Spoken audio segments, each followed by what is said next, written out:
औज़ुबिल्लाहिमिनश्शैतानिर्रजीम बिस्मिल्लाहिर्रहमानिर्रहीम। प्यारे बच्चों, अस्सलाम वालेकुम वरहमतुल्लाहि वबरकातुहू। क्योंकि कल जो हमने पढ़ा, मैंने आपको एक एनिमेटेड वीडियो दिखाया था। एक बार फिर देखते हैं, फिर आगे चलते हैं।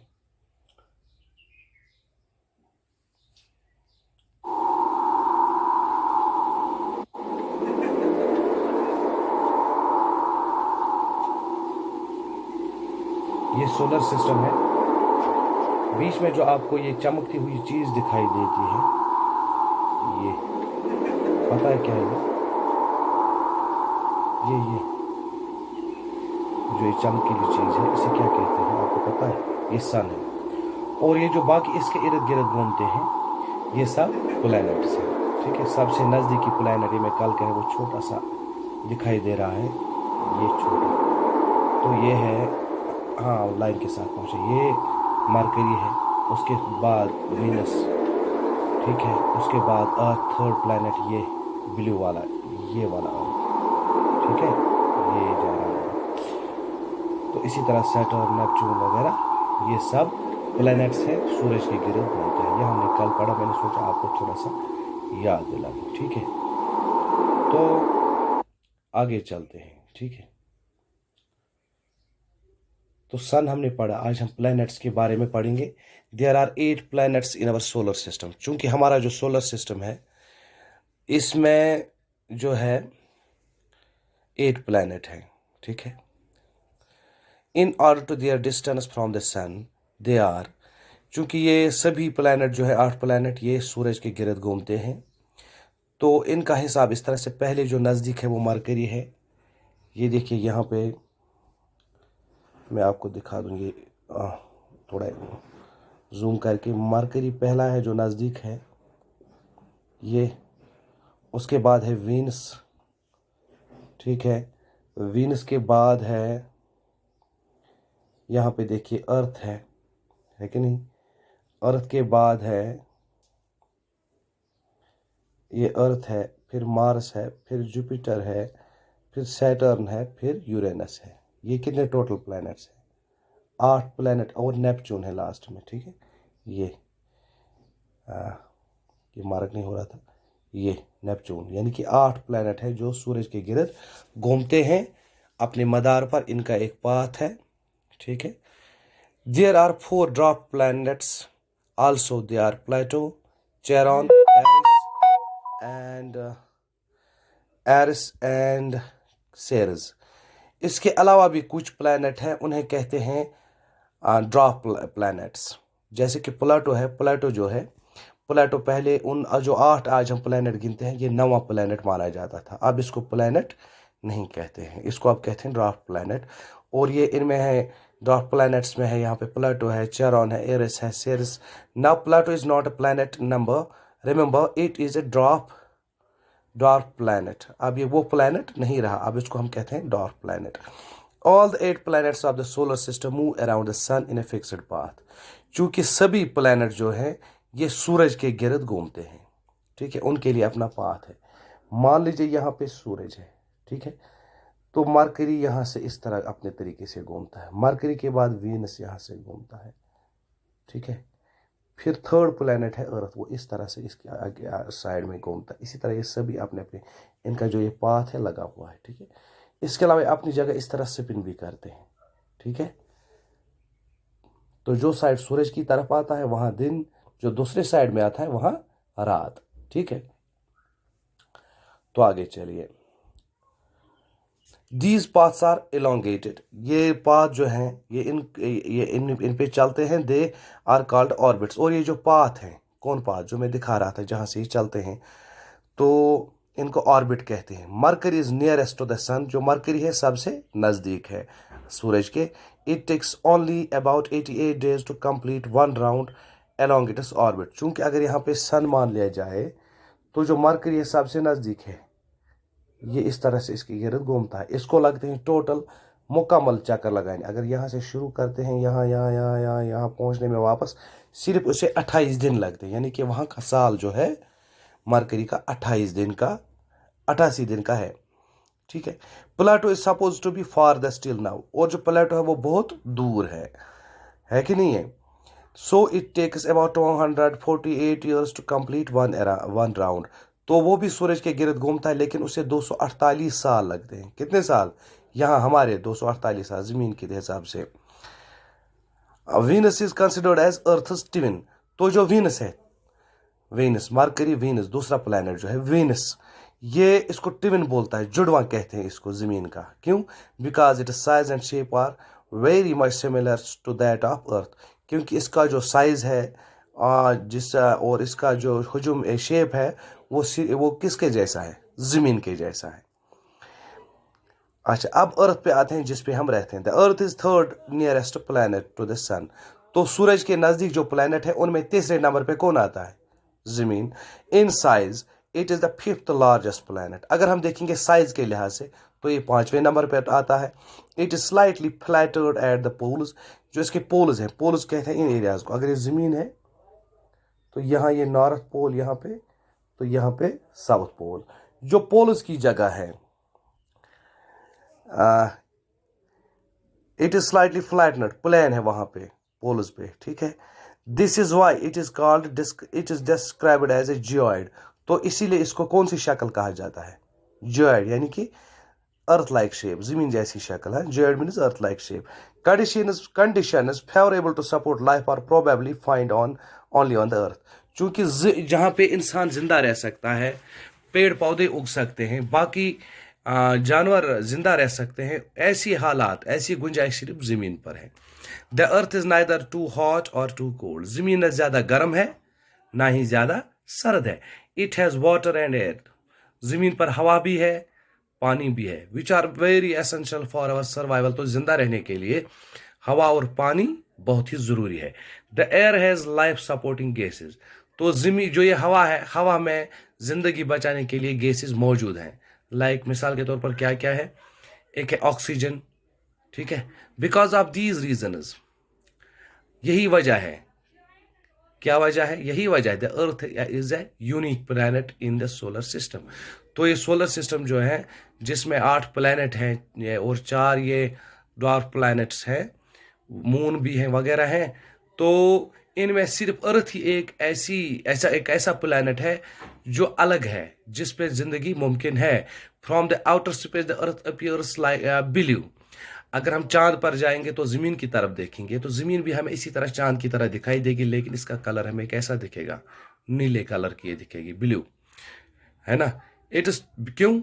It is 2/3 surface is covered by water. क्योंकि 2/3 हिस्सा जो है जमीन का, उस पर पानी है, समंदर है। It is therefore called a blue planet. इसीलिए हम इसको कभी ब्लू प्लैनेट भी कहते हैं। किसको? जमीन को। चलिए अब मून की तरफ, जो सैटेलाइट है। Our Earth has only one satellite. ये नेचुरल सैटेलाइट है ना, कुदरती तौर है एक सैटेलाइट, वो मून है। That is the moon. It is diameter is only 1 quarter that of the Earth. तो जमीन का 1/3 के बराबर ये इसका जो है डायमीटर है। It appears so big because it is nearer to our planet than other celestial bodies. तो हमें ये तारे से बड़ी क्यों नजर आती है? क्योंकि तारे जो बड़े होते हैं, है कि नहीं? लेकिन चांद क्यों बड़ा नजर आता है? इसलिए कि ये हमारे नजदीक है। It is about 3,84,400 kilometre away from us. अगर हम अंदाजा लगाएं तो कितने किलोमीटर हमसे दूर होगी ये चांद जमीन से? 3,84,400 kilometre. Now you can compare the distance of the earth from the sun. इसी अंदाजे से अगर हम लगाएंगे अगर इस अंदाजे से हम देखेंगे कि सूरज जो है हमसे कितना दूर है, and that from the moon, फिर चांद से कितना दूर है। The moon moves around earth in about 27 days. तो चांद को कितने दिन लगते हैं? ये जमीन के गिर्द घूमती है, ठीक है। कितने दिन लगते हैं? लगभग 27 दिन। It takes exactly the same time to complete one spin. तो एक चक्कर भी अपने आप में जो है बराबर करते हैं, 27 दिन लगते हैं। एज अ रिजल्ट, वजह उससे क्या फायदा होता है? Only one side of the moon is visible to us on the Earth. तो इससे वजह होती है ये कि चांद का सिर्फ हमें एक हिस्सा दिखाई देता है, एक साइड हिस्सा दिखाई देता है। The moon does not have conditions favourable for life. तो चूंकि चांद पर इंसान नहीं रहते, वहाँ पे ऐसी चीज़ें मुहैया नहीं है जिससे इंसान जिंदा रह सके। It has neither water nor air. वहाँ पे न हवा है न पानी है। It has mountains. वहाँ पे पहाड़ हैं, प्लैन्स भी हैं, डिप्रेशंस भी हैं। These cast shadows on the moon surface. अगर आपने रात को कभी चांद को देखा होगा तो आपने देखा होगा कि हमें रात को अगर जब फुल मून होती है तो हमें इस पे क्या ये चीजें नजर आती हैं। Look at the full moon and observe these shadows. तो वहां पे हमें ये शेडोज नजर आएंगे अगर हम फुल मून को कभी रात को देखें। उसके बाद है asteroids. Apart from the stars, planets and satellites, there are numerous tiny bodies which also move around the sun. एक तो स्टार्स अलग बात है, प्लैनेट्स सूरज के गिर्द घूमते हैं, सैटेलाइट्स प्लैनेट्स के बीच के दरमियान घूमते हैं, ठीक है, उनके दरमियान घूमते हैं। इसके अलावा भी कुछ सेलेस्टियल बॉडीज हैं जो सूरज के गिर्द घूमती हैं। इनके अलावा प्लैनेट सैटेलाइट्स के अलावा थे।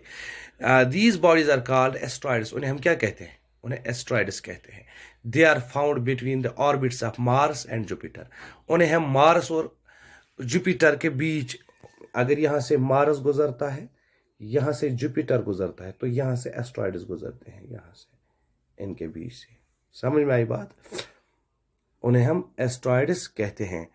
तो the largest asteroid is the Ceres. तो इनमें से सबसे बड़ा एस्ट्रॉइड जो है उसका नाम है सेरस, CERS। Scientists are of the view that asteroids are parts of a planet which exploded many years back. तो साइंसदानों का कहना है, जो इसके माहिर हैं वो कहते हैं कि ये जो एस्ट्रॉइड्स हैं ये कुछ प्लैनेट्स के हिस्से हैं जो उनसे कट चुके हैं या टूट चुके हैं, ठीक है। तो ये जर्रों की शक्ल में इनके इर्द गिर्द, सूरज के इर्द गिर्द घूमते हैं।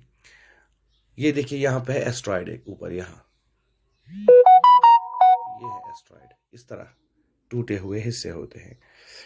उसके बाद है मीटेओरॉइड्स भी होते हैं। ये क्या होते हैं? The small pieces of rocks which move around the sun are called meteoroids. अब छोटे छोटे पत्थरों के टुकड़े ये भी सूरज के गिर्द घूमते हैं, उन्हें हम मीटेओरॉइड्स कहते हैं। Sometimes these meteoroids come near the earth. कभी कभार ये जमीन के नजदीक भी आते हैं and tend to drop upon it. कभी गिर भी सकते हैं, गिर भी जाते हैं। During this process due to friction with air they get heated up and burn. उन्हें क्या होता है, जब वो ज़मीन के नज़दीक पहुंच जाते हैं उनकी जो हीट होती है वो ज़्यादा गर्म हो जाती है और दे बर्न, और वो जल जाते हैं। It causes A flash of light. उससे क्या, एक रोशनी का एक अचानक वो क्या कहते हैं उसे, बहुत सारी रोशनी फैल जाती है। Sometimes a meteor without being completely burned falls on the earth and creates a hollow. तो कभी कभार ऐसा भी पूरा नहीं जल पाता है और जमीन पे गिर आता है, जिससे वो जमीन में बड़ा खड्डा बना देता है। Do you see whitish broad band like a white flowing path across the sky on a clear starry night? कभी आप देखना, अगर नहीं देखा है या देखा होगा तो याद आएगा। रात को क्या होता है, कभी कभार हमें क्या लगता है, एक सफेद दूधिया रंग का एक बैंड जो है आसमान में जा रहा है, ठीक है। It's a cluster of millions of stars, है ना। ये तारों का एक जुर्मट होता है। This band is called Milky Way. इसे हम क्या कहते हैं? Milky Way. तो इसे हिंदी में कहते हैं Akash Ganga. A galaxy is a huge system of billions of star. जो एक गैलेक्सी हमारी है इसमें बिलियंस ऑफ स्टार्स, यानी कि बिलियनों में, थाउजेंड लाखों में नहीं, इतने सारे तारे होते हैं। एंड क्लाउड्स ऑफ डस्ट, और होते हैं उसमें क्लाउड्स ऑफ डस्ट भी हो, क्लाउड्स ऑफ डस्ट यानी कि गर्द के क्या कहते हैं उसे, तिनके गैसेस भी होते हैं। There are millions of such galaxies. तो बहुत सारी गैलेक्सी है यूनिवर्स में, कायनात में, दैट मेक द यूनिवर्स, है ना। बहुत सारी यूनिवर्स ये जो है गैलेक्सीज इसी तरह की बहुत सारी हैं, तो इन्हीं से कायनात बनती है। It is difficult to imagine how big the universe is. तो हम ये अंदाज़ा नहीं लगा सकते कि ये जो कायनात है, आसमान, ज़मीन, चाँद, ये तारे और ये प्लैनेट्स, सैटेलाइट्स, हम अंदाज़ा नहीं कर सकते ये कायनात कितनी बड़ी है। It is difficult to imagine, है ना। Scientists are still trying to find out more and more about it. और जो साइंसदान है वो इसी कोशिश में लगे हैं कि हम बहुत कुछ और चीज़ें जानने की कोशिश करें। We are not certain about it size.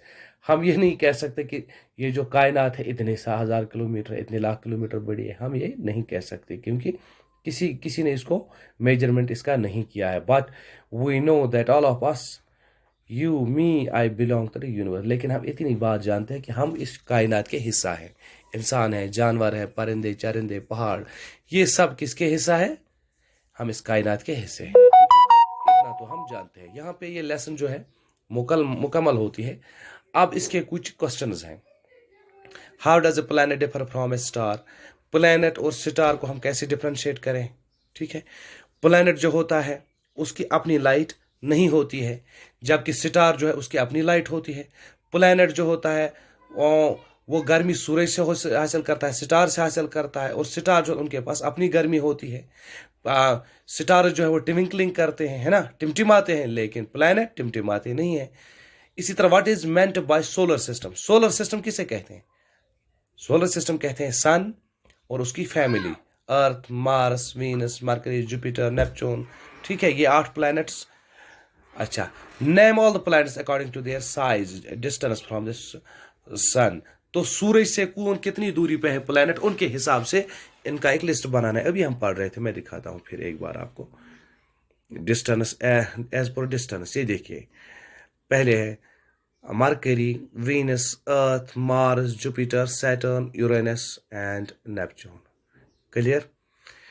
तो उसके बाद है why is the Earth called a unique planet? जमीन को हम यूनिक प्लेनेट क्यों कहते हैं? क्योंकि इस पे जिंदगी मुमकिन है, इस पे हवा है, इस पे पानी है। ठीक है, देयर इज एयर, वाटर। ठीक है, उसके बाद why do we see only one side of the moon always? हम चांद का एक ही तरफ क्यों देखते हैं? अभी हम पढ़ रहे थे, क्यों देखते हैं? ठीक है, आपका जवाब okay. What is the universe? तो यूनिवर्स किसे कहते हैं? कायनात, है ना। ये गैलेक्सीज जितनी भी हैं, है ना, ये सब मिलकर कायनात बनाते। इसी में ज़मीन आती है, इसमें चांद आता है, इसी में सूरज आता है, इसी में प्लैनेट्स, एस्ट्रॉइड्स, मीटेओरॉइड्स। ठीक है, सब कुछ आता है। This is universe. Tick the correct answers. अब यहाँ पे आइए। The planet known as the Earth twin, जमीन का जो जुड़वा कहा जाता है, कौन सा प्लैनेट है? यहाँ पे है जुपिटर, सैटर्न या वीनस। किसको कहा जाता है? शाबाश, जहन पे थोड़ा जोर लगा, शाबाश, वीनस को कहते हैं। इसी तरह which is the third nearest planet to sun? तो सन के नजदीक जो प्लैनेट है वो कौन सा है? वीनस, अर्थ या मरकरी? Third, Earth. ठीक है, all the planets move around the sun in an. अब जो ये है प्लैनेट है, सूरज के गिरद घूमते कि नहीं? उस पाथ को क्या कहते हैं? Circular path, rectangular path, elliptical path? उसे एलिप्टिकल पाथ कहते हैं। The pole star indicates the direction. अब जो पोल स्टार है वो किस तरफ डायरेक्शन दिखाता है? कल हम पढ़ रहे थे, शाबाश, नॉर्थ की। क्योंकि इसको नॉर्थ क्या कहते हैं वो, ये जो पोल स्टार है ये नॉर्थ की डायरेक्शन दिखाता है जब हम उसकी तरफ देखते हैं। Asteroids are found between. Asteroids किन के दरमियान होता है? शाबाश, मार्स एंड जुपिटर। अभी हम पढ़ रहे थे। अब फिल इन द ब्लैंक्स है। A group of dash forming various patterns is called dash. A group of dash, a group of stars. ठीक है, यहाँ पे स्टार लिखना है। A group of stars forming various patterns. जब पैटर्न तारे बनाते हैं तो उसे क्या कहते हैं? कॉन्स्टलेशन। वही कहते हैं, कॉन्स्टलेशन। समझ में आया? अब उसके बाद यहाँ आइए। A huge system of stars is called galaxy, है ना, galaxy. Dash is the closest celestial body to our Earth. कौन सी है क्लोजेस्ट? मून है ना, moon. Dash is the third nearest planet to sun. Third planet कौन है जो जमीन के आसमान के इस सूरज के नजदीक है? अर्थ है कि नहीं है? तो इसी तरह planets do not have their. Planets के पास अपना क्या नहीं होता है? बोलो। एक हीट नहीं होती है प्लैनेट्स के पास, और होती है लाइट। ठीक है, ये कहाँ से हासिल करते हैं? स्टार्स से, है ना। यानी कि हम हमारी ज़मीन, चांद, ये सूरज से हासिल करते हैं रोशनी, इसलिए हम इसको इसलिए इनके पास अपनी हीट या लाइट नहीं होती है। ठीक है, तो आज के लिए इतना ही। लेसन इसी के साथ मुकम्मल हुआ। आपको क्या करना है, पूरी तरह से वॉच करना वीडियो को। जहाँ पे समझ ना आए मुझे कॉल करना। बाकी ये जो रहा, जो इसके ये क्वेश्चंस हैं, मैं आपको PDF फाइल बना के व्हाट्सएप पे डाल दूंगा। आप अच्छी तरह से कॉपी मेंटेन करना। आज के लिए इतना ही। खुदा हाफिज।